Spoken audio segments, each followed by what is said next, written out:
What would make this an especially meaningful conversation for you today? Um, so I think that, so the first time I took the LSAT, I did a self-study but I was also like in undergrad. And then the second time I took the LSAT, I did a class. And so this time I'm self-studying again, but without being an undergrad. So more time and more like, I think better, but I'm not sure if I'm going about it like the best way, because I'm kind of just taking like everything I've learned from like the first time I tried to self-study and then the second time when I did the class. So I think it'll be helpful to know if I'm going about it the best way, if there's anything I should be doing or anything I should not be doing, Yeah, absolutely. So what are some things that you're questioning about whether it's the right approach or not?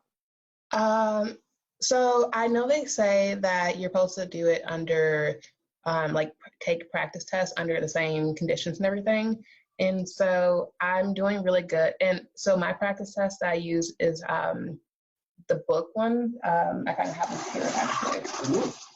I'm using, it's like a paper book of like just 10 practice tests, whatever, but I'm not doing them online. So I'm not sure if it'll translate because if I'm getting results from this, like, will I get the same results? Because you know how now it's digital LSAT. So I'm not sure if that makes sense, the question. Yeah, of course. I think it is important to do at least a few exams in the digital format, but unfortunately, most exams are only available in paper, not digital. There are currently 3 exams in the digital LSAT format on LSAC's site at familiar.lsac.org. You can do exams. Yes, so check it out, familiar.lsac.org. There are exams 71, 73, and 74 in the digital format there. So you can play around with them and see what it's actually like. And ideally, I would even suggest using a tablet so you can really replicate exactly what the testing experience will be like.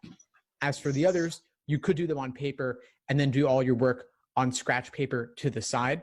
Or if you have the PDFs, you could pull out the PDFs on your computer screen or your tablet, and then once again, do your work on scratch paper to the side. Okay. And then what do you think will probably be like the biggest difference with it being digital versus being paper? Because I feel like it's pretty much, you can't change the topics. It's just logic, reason, logic games, reading comp. So, but do you think there will actually be like anything of significance to really look out for?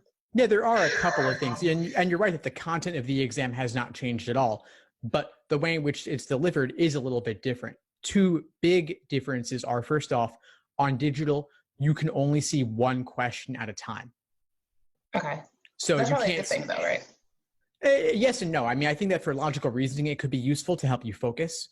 But on games and reading comp, you can't have those groupings of associated questions available to you at a glance. Like you don't have a bird's eye view of all the questions in a game or a passage. You can only see one at a time. Okay. Okay. That's something to get used to. Yeah, because it is different. Like with the practice things, you get like all of them at one time. So I guess that is something to look out for. Yeah, and then the other big thing I would say is that also on digital, you cannot draw on or notate on the questions themselves. Okay. You can only do work on the scratch paper to the side. There are some tools like highlighting and underlining, but they don't work that well. And they're not actually letting you write on the stimulus, for example, or write on the passage. Okay. And then also, with it being close, I'm taking the November LSAT, so with it being closer, how do you go about preventing being burnt out from studying? Because like if you see the same material all the time every day, you kind of just get annoyed with it. Sure. So 2 big things. One is don't take full-length exams on consecutive days, because that does lead to burnout. It's a lot of work to do a full-length exam and to review it as well. So space them out. For most people, 2 a week is probably the most you want to do. Okay. Then the other thing I would suggest regarding burnout is take plenty of breaks when you're not doing full-length exams, and even consider taking a day off here and there. It won't kill you. Yeah, what I was doing, I guess, is not the best thing. I was just taking like one a day, like because we only have like 6 weeks, so I figure 6 weeks, 7 days. I don't know, like 35 and will get me there. But I can see like how that's not the best approach. So. It's a common mistake, but the real value in doing these exams is not just to do more. It's really to get questions wrong so that you can learn from your mistakes. So figure out what exactly you're likely to get wrong. Okay. And then what do you think about, as far as like applying and stuff, what do you think would be like if you don't get the LSAT score that you're going for, how do you go about putting that on applications and still trying to ease the fact that it wasn't the best that you were hoping for? That's a great question. And there are two answers to that. One of them is that if you can show that, let's say, for applying to undergrad, if your SAT or ACT score did not reflect your true potential, but your GPA does, then you could reference that as at least some evidence for making your case. Otherwise, there's not too much you can say. You could say you had a bad day or the digital LSAT didn't work properly or something, but the numbers are the numbers, and the real answer would just be retake. Okay. And then do you think there's like a max you should like amount, because this will be my third time taking it, and I'm kind of like at this point probably be my last time, or do you think it's worth continuing on with taking the test over and over? There is a limit. There is some reasonable limit at some point. I think that obviously 7 or 8 times starts to become a little much, and there actually are new retake limits that are going into effect this year. But I'd say for you, if this is your third time, that's totally fine. One more could be, a fourth time could be okay. But beyond that, it starts to look like you're a little bit flaky or not really knowing when to take it when you're fully ready. Okay. That just starts to become a concern for them. So I would say if you get close to November and you're not scoring where you want to be, consider withdrawing and delaying to a later test date when you'll have more time. Okay. And then how do you go about making your personality stand out more on your applications? Well, the personal statement and any essays you have are the biggest places to do that. Admissions is not my focus, although I have worked with a lot of admission officers, both current and former. And it's really about telling a story in your personal statement and making them like you. And so we can get into the details a little bit if you want, but those are just the broad recommendations. Well, more so because I'm thinking like there's only so many ways, because they always ask you like, why do you want to be a lawyer? And it's like there's only so many ways you can say like why you want to be a lawyer. So I'm just like running out of ideas like how to go about saying it, but I want to say it like in an original way. Sure. But, and I mean, if you show your personality that will be original, I would often recommend tying it back to some personal experience you've had, whether in work or at school, in your personal life. And then obviously in some part of your application, it should come across why you want to go to law school. And ideally, if you have any real world exposure to the practice of law to show that your understanding of it is not limited to what you see in the media, that's useful too. Okay. And then as far as the test go, something I'm having a lot of difficulty with when it comes to the practice test are questions that deal with the sufficient versus necessary. I keep confusing the two. Like not necessarily like when I know that when I'm like studying it, I can separate them easily, but on the test when it's like a lot of time is running, it's really easy to get confused. But so how would you go about, or what would be a good strategy to go about not confusing the two of them? So you're referring to sufficient, necessary, condition, indicator words? Yes. So there are a list of them. I have lists of them on my site and I can send them to you. Okay. And it's just really just recognizing those words when they come up.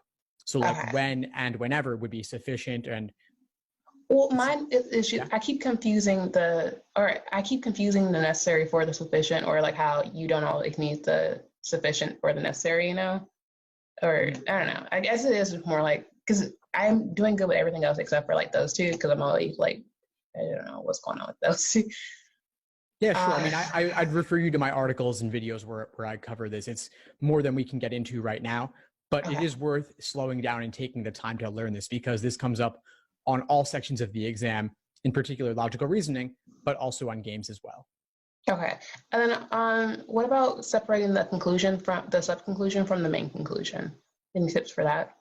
That's a great question. That's a more nuanced, difficult thing, and we'd have to look at examples to really get into it. But the sub-conclusion serves as evidence for the main conclusion. So it's about understanding how the different parts of the argument relate to each other. And if you could even remove the initial evidence, and the sub-conclusion would still serve as evidence for the main conclusion. So you could try crossing off different parts of the stimulus and seeing how they logically relate to each other. Okay. And then going to the test day, what are some things you think would be good to put like on the day of the test, like some things to do? Like, is there like any color to wear, or like any food to eat or anything like that? Well, food to eat, definitely I can cover that one for you. So like snacks, like granola bars, water, coffee, banana, eat something light before you walk in. Nothing too much, but something to give you a little sugar boost, and so that you're not so hungry because test day can drag on, especially if the proctors make a mistake of some kind or take a long time to get ready.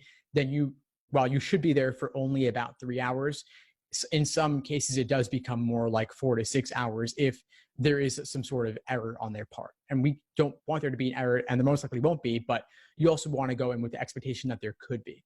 And so having snacks and being well armed is a good way to handle that.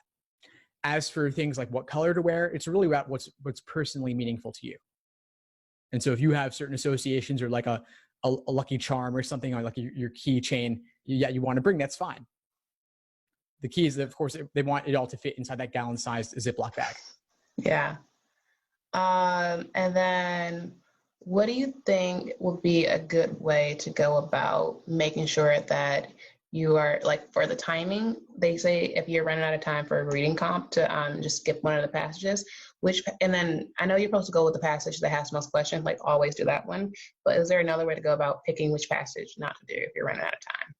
Yeah, sure. So it would be based on the topic. So if you don't like certain topics, or you read a passage and you have no clue what they're talking about, that's obviously a good candidate to skip. There also is a rough order of difficulty on reading comp. So passages 3 and 4 might be a little tougher than the ones that came earlier. Also, if you dislike comparative reading, the dual passages, that would also be one to consider. Okay. And then as far as like logic games, I haven't seen like a lot of circular questions with that. So is it really worth studying? I know you're supposed to study everything, but like, I feel like there's certain things that are more like grouping games. You have to know that like off top. But I think is it a good idea to put more emphasis on studying like grouping games versus studying circular games? I don't think circular games come up that often. Absolutely. Circle games are one of those more rare game types. So I would focus on the more common ones first and master those. And those are ordering, grouping, and combinations of both ordering and grouping. But then rare game types would include things like pattern and mapping and circular games, as you said. And so it's worth having some familiarity with them and doing it maybe at least one of each type so that you're not totally thrown for a loop if they come up. But it is worth focusing your time on the more common game types. Okay. And then what do you think is something that a lot of people overlook when studying for the LSAT? That's a great question. Wow. So not devoting enough time to studying overall, that sounds like that's not your problem, though, if you were looking to do an exam every day. I'd say the other common mistake I would see is not spending enough time engaging in detailed review of everything you got wrong and also everything you had difficulty with. And this takes a long time. This could take at least 3 hours for reviewing a single exam that you did, because there's the questions you got wrong, and there's also all the ones you had difficulty with. So even if you got a 170 on a practice test, that would be about 10 questions wrong, but there would also be another 10 to 15 where you were down to 2 and you guessed and got lucky, and it could have just as easily gone the other way. So it's already 20 to 25 questions, assuming you got a 170. And if you got lower than that, there's even more to review. And so spending 5-10 minutes a question quickly becomes over 3 hours. So it's a lot of work, but it's worth it. Okay. So you would say it's not good to just study the ones you got wrong, but study the ones that you also sometimes got right. Well, the ones you got wrong, of course, you should review those. But then in so many cases, students will be down to 2 choices and guess, and sometimes they get lucky. Okay. But because it could have just as easily gone the other way, that it could have been wrong next time. So it's equally important to review that as well, because it was just chance that made it a correct answer for you that time. Then also, if you're choosing something but you're not totally confident in it, maybe you would have picked something else the next time around as well. And so that's also worth reviewing. Okay. And then, let me see. Also, one thing is like, one thing I've been doing, studying the older ones and then studying the newer ones, just like going back and forth. Or I'm talking about the practice test, but should I study only the old ones leading up to the new ones, or is it good to just go back and forth between old and new ones? So we're currently at exam number 88, which was the September LSAT. Mm-hmm. And with only about a month remaining, you don't want to do older exams at the expense of newer ones. Okay. And so I would look at the exams you have remaining, look at your schedule and see, will you be able to cover everything from the 70s and 80s before test day? Okay. If not, then you definitely don't want to do the older stuff from, let's say, the 50s or 40s or prior, because then you wouldn't be getting to the new ones. At the same time, though, you might want to reserve some of the new ones to save them for a future potential retake. So one thing I often suggest is maybe do the even numbered ones now and save the odd numbered ones for next time if there is a next time. I didn't think that is a good idea. Huh. And then, yeah, I think that kind of answers all of it. So if I already did a writing sample, then I'm good on that, or should I consider redoing the writing sample? You don't need to do one again, but you can if you like. So if you feel like that you could do a much better job next time than you did previously, then that's something to consider. I wouldn't place too much importance or thinking about it too much, though, because it is unscored. But it is unscored, but do the law schools consider it when they're looking at your overall tests and everything? They will look at it often in cases where they have a concern about someone's English proficiency if they're a non-native speaker, or if their English grades in college were really low. They want to make sure that you actually are good at writing, and they also want to know that, unlike your personal statement, which could have been edited and reviewed by others, this is the only unfiltered writing they have to look at. Also, if you handwritten writing samples aren't as likely to be looked at because they're hard to read, but now that the new LSAT writing is digital, they're more likely to look at it. So if you feel like you want to redo it and have a second shot at it, you can. Okay. Cool. That pretty much answers everything and beyond. So fantastic, awesome. Angie. I'm really glad I was able to help. What would you say is the biggest insight you got from our call today? The not doing them every day and kind of do them and then review them, and then not just review the ones you got wrong, but review the ones where you guessed. Because I thought that if you're getting down to 2 answers and then they both could have been good, but then you went with one that was better and you ultimately got it right, that's not really worth reviewing. But I can see why that's not the best thing. So I would definitely be reviewing the one where I kind of got down to 2 and got lucky. But then also I'll put more emphasis on reviewing the test more so than doing the test, because you're right, it is kind of a lot to do, 1 a day and then still have to review. So I think that's what I got the most out of this. Fantastic. I'm really glad to hear it. Well, please keep in touch as you move forward. I'm happy to help however I can. Awesome. Thank you so much. Thanks for tuning into the show. Please subscribe if you haven't done so already to be notified of new episodes as I release them. And feel free to reach out if you need anything at all as you move forward with your prep. I'm happy to help however I can. In the meantime, I'll wish you all the best and take care.